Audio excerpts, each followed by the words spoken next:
The term directly proportional means that as one variable increases, another variable increases at the same rate. For example, imagine that we were comparing hours worked to amount earned. As long as you were being paid the same amount each hour, then these two variables or values can be considered directly proportional, which we can show you by putting this proportional symbol between hours worked and amounts earned. This means that if you worked 1 hour and got paid £12, then if you worked 2 hours, which is twice as long, you get paid twice as much, so £24, or if you worked 10 times as long, so 10 hours, then you get paid 10 times as much, so £120. Now, if we plot a direct proportion relationship like this on a graph, then it will always look like this.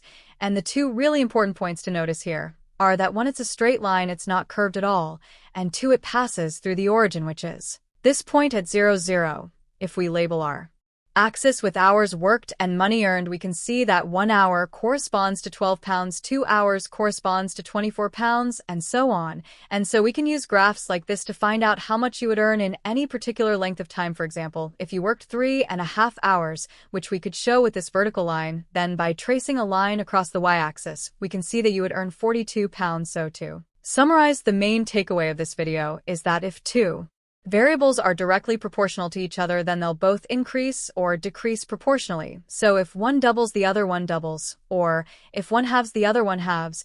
And when we plot these both on a graph, it will always look like this with a straight line that passes through the origin. Anyway, that's everything for this video. So if you found it useful, then please do give us a like and subscribe, and thanks for watching.